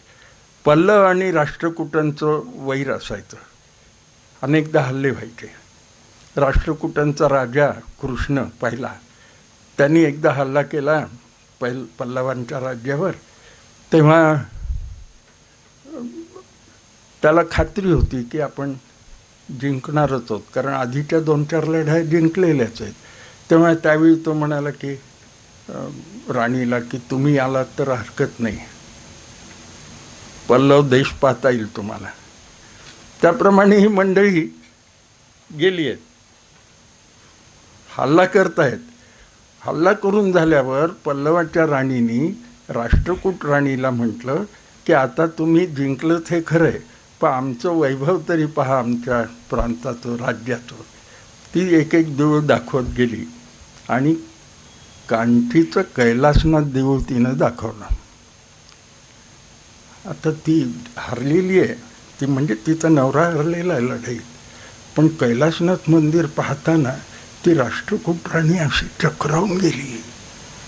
हे आपल्या राज्यात नाही, एवढं अद्भुत आहे. तेव्हा फार अभिमानाने ती पल्लव राणी तिच्याकडे पाहून म्हणाली, आहे काय असं तुमच्या राज्यात? तिला नाही आवडलं हे. साहजिक आहे, तुम्ही घर कोणाचं पाहायला गेला तर त्या बाईने विचारलं की असं आहे का, मग ती घरी गेल्यावर नवरा वगैरे, तर तसं झालं. ते आल्यावर तिने हट्ट धरला की आपल्या राज्यात असं पाहिजेच पाहिजे. आणि मग राजाला हवालदिल झाला. स्थपतींना बोलावलं, शिल्पींना बोलावलं, कलाकारांना बोलावलं. म्हणाला तसं आपल्याकडे पाहिजे. कोणालाही शक्य नाही. राणी शेवटी हट्ट किती करावा. ती म्हणाली आता जर ते पूर्ण तुम्ही असं काही नाही बांधून दिलं तर मी अन्न सत्याग्रह करेन. त्या काळचा सत्याग्रह म्हणजे खराच. तर ती 2-4 दिवस तशीच राहिली उपाशी. राजा फार त्रास व्हायला लागला त्याला. तेवढ्यात एक नेहमी गोष्टीत हे असतं, एक साधू चाललेले होते त्यांनी म्हटलं की हे इतकं उद्विग्न का लोक दिसत आहेत सगळे ह्या गावातले. तर असं असं तो राजाकडे गेला. मग तो म्हणाला की काय अट काय बाय राणीसाहेबांची, कळस पाहिल्याशिवाय मी जेवणार नाही, एवढंच आहे नाही. म्हणून त्यांनी कळसापासून सुरुवात केली. आणि देऊळ पूर्ण व्हायचं आहे, पण मग अट ही आहे की कळस पहा आणि आता अन्न सत्याग्रह बंद करा, खाण्याला सुरुवात करा वगैरे वगैरे. अशी एक गंमत गोष्ट सांगतात, एका पुस्तकात अशी आलेली आहे. मग तुम्ही कैलासात गेलात, हे पहा, हा 90 फूट कडा असा खणून काढलेला आहे. पहा, हां, पुढे हे सिंह आहेत. सिंह कसे आहेत माहिती आहे? चार दिशेला त्यांची उभं राहण्याची पद्धत आहे, पण त्यांनी मधल्या दिशांना तोंड वळवलेलं आहे. म्हणजे एका माणसाला 2 कामं दिल्यावर हा पूर्वही सांभाळतोय आणि ईशान्यही सांभाळतोय. एक सिंह म्हणजे 8 दिशा त्यांनी सांभाळून घेतलेल्या आहेत असं आपल्याला दिसेल. ही ती. आणि काय आहे, तुम्ही स्तब्ध उभं राहिलात ना, त्याच्यात कला नाही. थोडं त्रिभंगात द्विभंगात उभं राहिलात म्हणजे सुंदर दिसता, अशी एक समजूत आहे. तर तसं तो असा मान वेळावून सिंह उभा आहे. तर ती पुढे ते सांगणार आहे मी, स्तब्ध उभं राहिल्यावर काय होतं. आता ते जे खांब आहेत ना, ते एकेकाळी बरेचसे खांब त्यातले तुटलेले होते, नंतर ते नीट केले. म्हणजे काय झालं की pillars were not functional, those were decorative. आता हे असं असताना, म्हणजे पडले असतानाही ते वरचं छत सगळं तसंच होतं. त्याचा अर्थ पिलरचं काम नव्हतं, तरी कोरलेले होते. कारण लाकडी इमारतीत, बांधीव इमारतीत खांब महत्त्वाचे असतात. 90 फूट उंचीचा तो कडा आहे आणि ते असा समोर आलाय. तो तुम्ही पाहिला ना, समोर आला 36 फूट समोर आलेला आहे तो. म्हणजे कॅन्टिलिव्हरचं ज्ञान त्या लोकांना होतं की नाही, तो सबंध पेलून घेणारं. असं लहान लहान गोष्टीतनं तुम्हाला सुद्धा स्थापत्य, शिल्प, सगळ्या गोष्टीची जाणीव इथे होते. पुढे हत्ती आहेत, पण मग हत्तींची मोठी रांग आहे तिथे. आणि काही हत्ती आणि सिंह यांचं भांडण पण दाखवलेलं आहे पुढे. म्हणजे जनावरांच्या, प्राण्यांच्या हालचाली बारकाईने टिपलेलं आहे.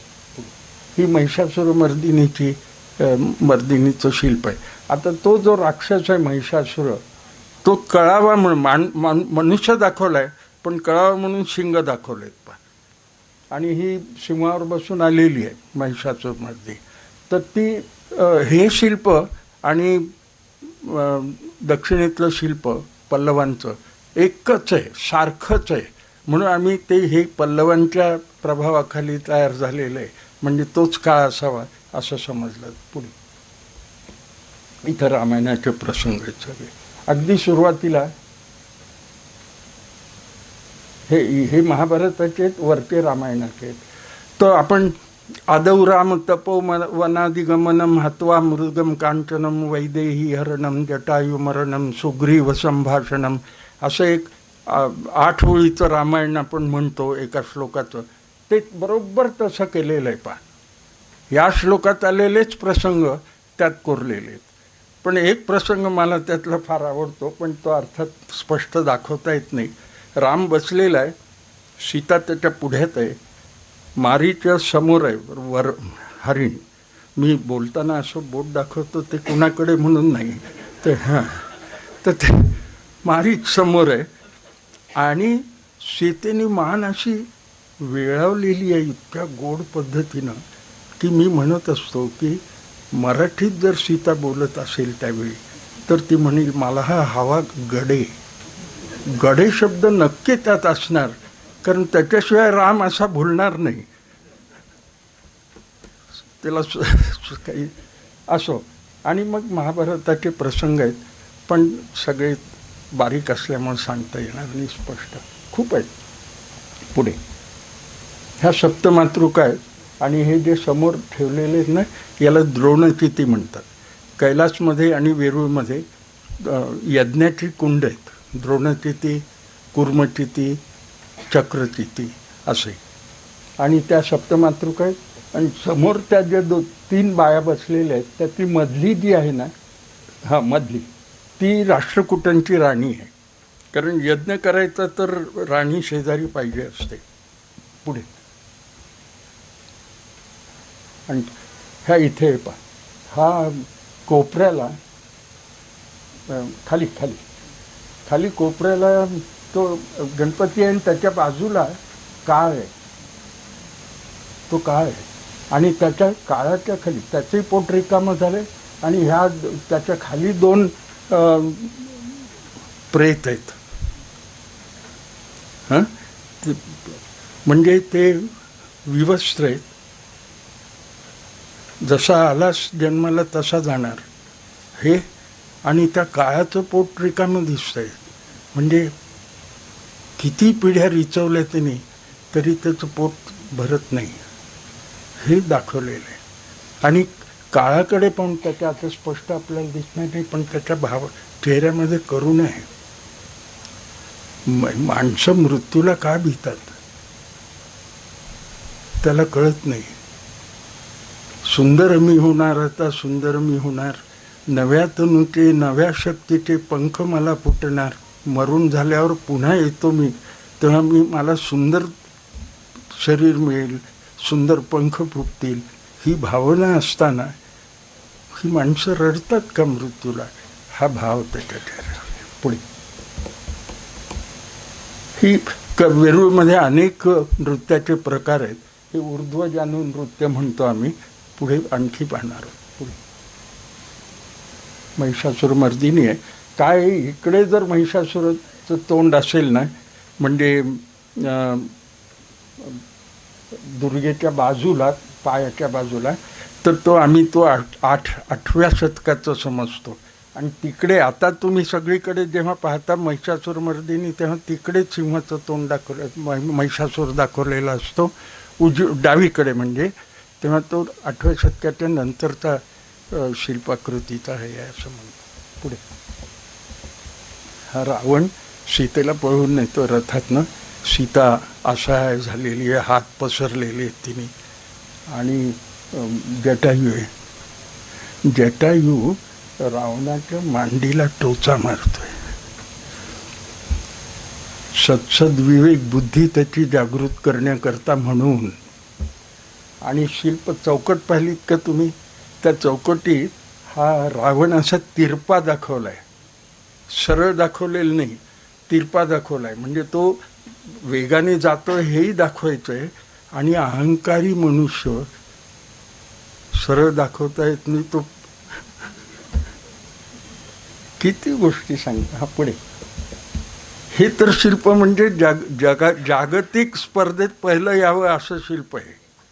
रावण कैलास हलवतोय तर शिवपार्वतीवर बसलेत पा कैलासावर. आणि बाजूला ते तुम्हाला द्वारपाल दिसत आहेत पहा, 2 कडेला ते बसलेले आहेत. का? तर शिवपार्वतीमध्ये आणि खालच्या बाजूला अंतर इतकं आहे की ते बसू शकतात. वच राहिलं पाहिजे असं नाही, कारण लक्ष राहणार नाही ना, तर बसलं तर चालेल. ते बसले आहेत. खाली रावण गेलाय. काय झालं? रावण कुबेराचा पराभव करून निघालाय. दक्षिणेत त्याला यायचं आहे, आता सिलोनला जायचं आहे, श्रीलंकेला. तर पराभव करून झाल्यावर त्याच्या अंगात थोडी विजयश्री येणार ना. काही गोष्टी माणसाला चढतात म्हणतात, त्यातला विजय चढत असतो. तर तो चढलेला आहे. त्यामुळे तो खाली म्हणतो कैलास काहीतरी दिसतंय उत्तम, आपण जाऊन पाहूया.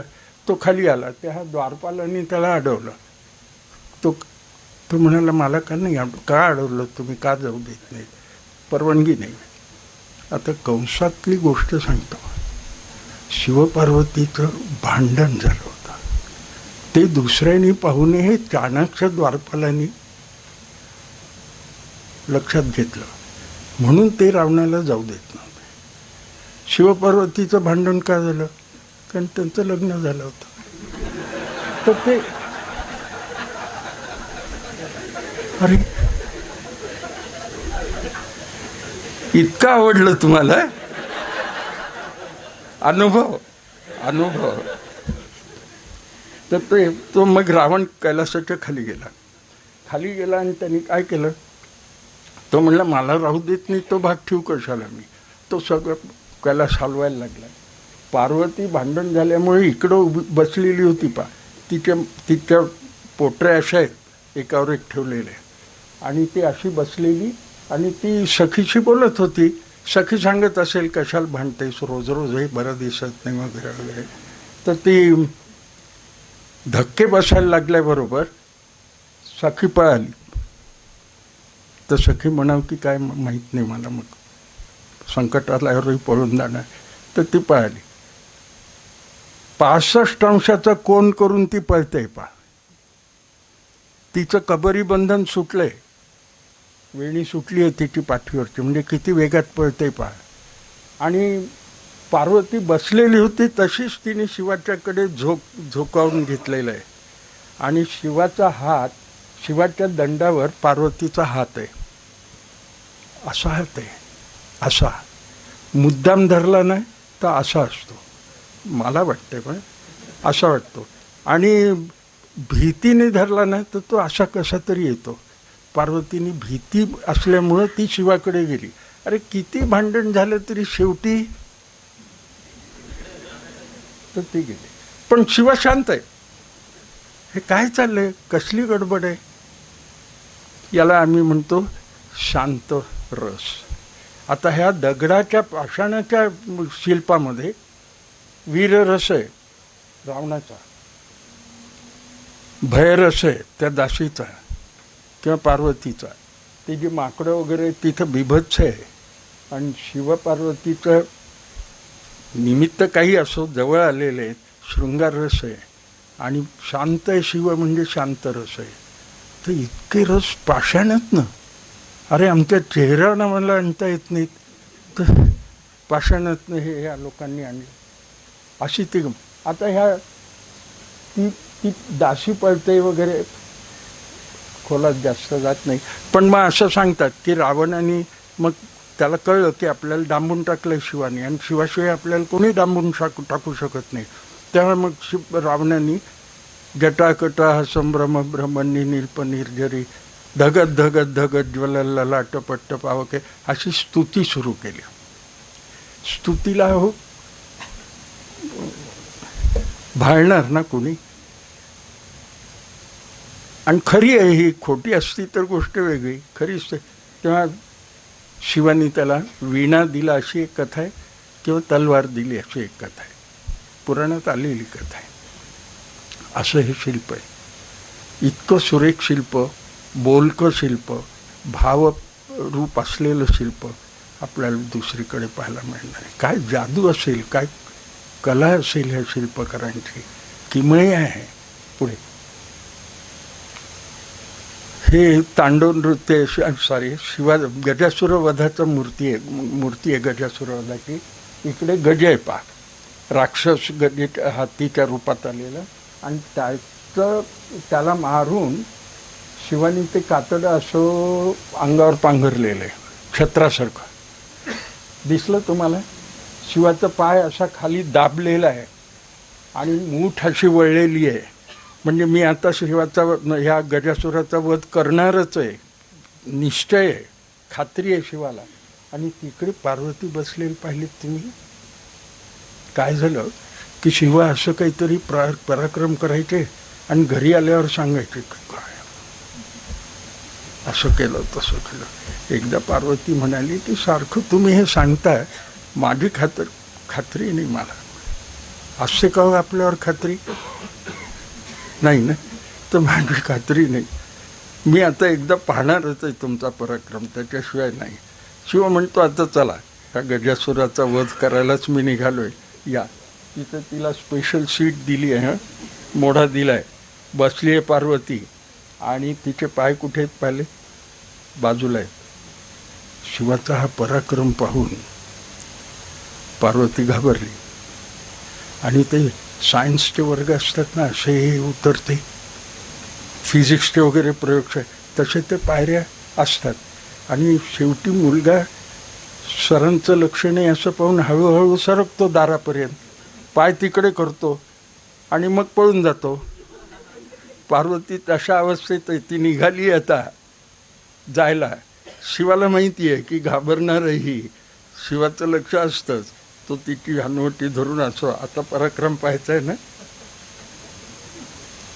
असं आपण ज्या हालचाली करतो, आपल्या भावभावना, तरल संवेदना सगळ्या शिल्पातनं या लोकांनी उदो केल्या. पुढे त्रिपुरांताचा वध आहे, आपल्याला नको आता जास्त. पुढे ती पहा, यमुना पहा, तिकडची सरस्वती, मधली गंगा आहे.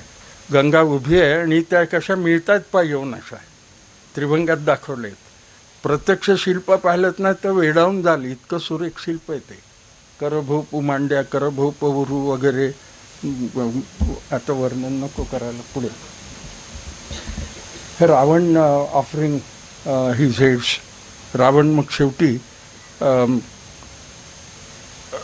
आपली तोंड शिवाला अर्पण करत, असं मोठा भक्त असतो, शिवभक्त असतो तो. पुढे पुढे हे मला मुद्दाम दाखवायचं. मी ते फिलॉसॉफी वगैरे म्हणालो ना. आता इथे ना ते वर शिवपार्वती बसले आहेत पहा, आणि शिवाच्या हातात शिवलिंगच आहे. हां, पण ते शिवलिंग नाही आहे, ते परशिव आहे, शिवापेक्षा मोठा परशिव. आणि परशिवाचे दोन भाग जेव्हा होतात तेव्हा प्रकृती आणि पुरुष होतात. मग प्रकृती आणि पुरुष झाल्यावर, कारण जगाची निर्मिती करायची आहे ना, मग आपल्या मनात हे असतं की प्रकृती, जगाची निर्मिती जर करायची असेल तर लग्न व्हायला पाहिजे, म्हणून ते लग्न आहे मध्ये. आणि लग्न झाल्यावर फॉर इटर्नल टुगेदरनेस अर्धनारीश्वर. आता हे लग्नाचं शिल्प आपण पाहू. शिवपार्वती उभे आहेत ना, आणि पार्वती कशी अधोवदना, सलज्जिता, सविनया अशी दाखवलेली आहे. पार्वतीची मान खाली आहे की नाही, म्हणजे ती अधोवदन आहे. एका गुडघ्यातनं वाकली आहे की नाही, म्हणजे ती सविनय आहे. म्हणजे आपण काहीतरी आणायला सांगितली भारी वस्तू, आणि दारात आपण स्तब्ध असे जर उभे राहिलो तर ती भारी वस्तू आणायला विसरलेल्याची काय गत होत असेल. तर असं ताठ आपण म्हणजे बायको अशी जर उभी दिसली दारात तर काय होईल. म्हणून स्तब्ध उभं राहण्याला भीतीदायक पोज असं म्हणतो आम्ही. ती सविनय उभी आहे दारात, व कमरेतनं आपल्या गुडघ्यातनं वाकलेली, आणि आता खाली दिसत नाही आपल्याला, पण ती एका पायाच्या अंगठ्याने दुसरा पाय टोकरते. दिसतंय का? हां हां. म्हणून ती सलज्जित आहे. पूर्वी संकेत होते असे की लग्नाच्या वेळी तरी लाजावं, तर ते चुकलं का? नाही. तर मग पदराशी चाळा करणं, अंगठीशी चाळा, असं काहीतरी ती लक्षणं असायची. पुढे आणखी पुढे ही सारीपाट खेळतानाचं दृश्य आहे.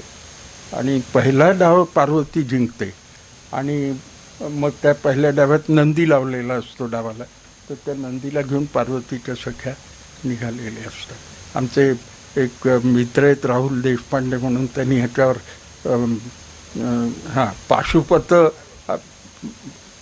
असतात, हां पाशुपत तत्त्वज्ञानाचा हा भाग आहे असं त्यांनी दाखवलेलं आहे. ते जगी हा खेळ मांडियाला तू, हा सगळा खेळ आहे. हो, हे जग, हे संसार वगैरे सगळा खेळ आहे. म्हणून शिव म्हणतात की एकम सत जगन मिथ्या, एकच सत्य आहे, बाकी सगळा खेळ आहे, खेळ आहे. पुढे मार्कंडेय अनुग्रह मूर्ती आहे. पुढे हाती आले. पुढे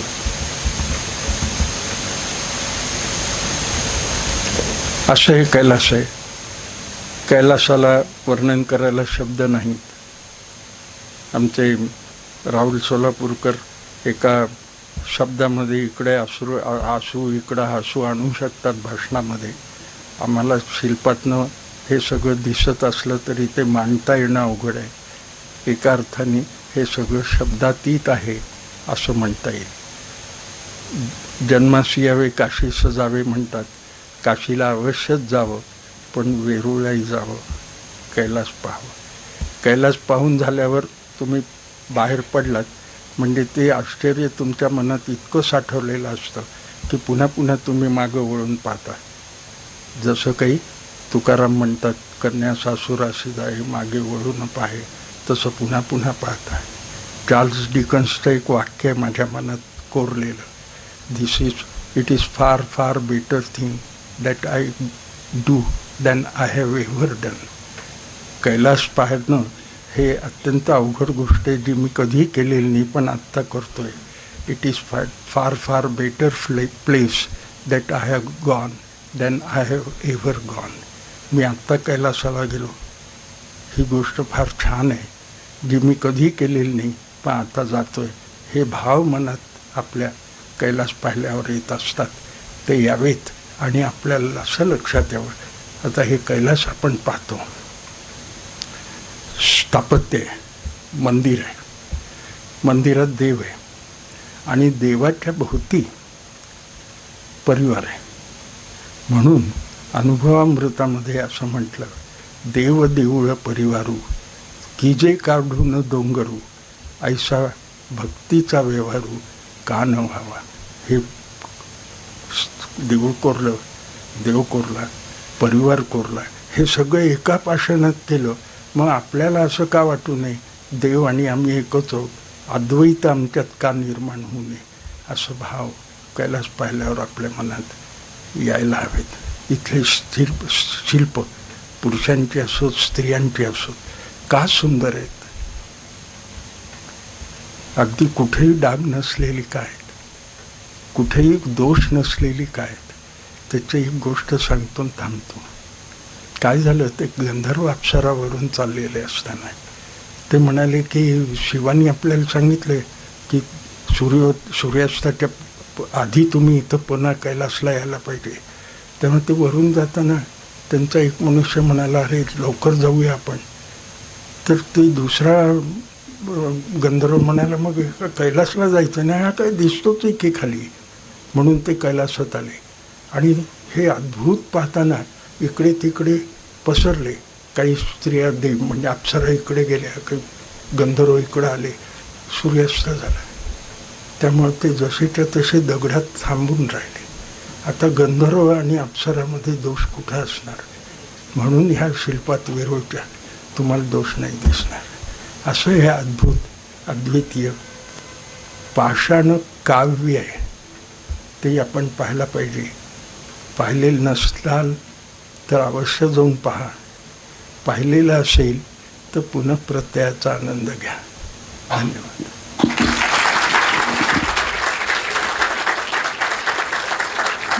धन्यवाद सर. आपण सगळ्यांनी नंतर आपल्याला वेळ असेल त्याप्रमाणे प्रदर्शनाला अवश्य भेट द्यावी. तसंच या पुढचे जे 2 कार्यक्रम आहेत, म्हणजे मुलाखतकाराची मुलाखत ही सुधीर गाडगीळ यांची मुलाखत 21 तारखेला संध्याकाळी आहे आणि त्याचबरोबर या प्रदर्शनाचा समारोप हा अरुणाताई ढेरे यांच्या भेटीनी आणि त्यांच्या व्याख्यानाने होणार आहे. ते 26 तारखेला संध्याकाळी तो होईल. या दोन्ही कार्यक्रमांना आपण उपस्थित राहावं. वेरूळचं वर्णन करायला जसे शब्द अपुरे आहेत तसे सरांचे आभार मानायलाही शब्द अपुरे आहेत. त्यामुळे मी केवळ आपली कृतज्ञता व्यक्त करतो. वंदे मातरम या राष्ट्रगानानी या कार्यक्रमाचा समारोप होईल. मी सुरुवात करून देतो आणि आपण माझ्याबरोबर म्हणावं.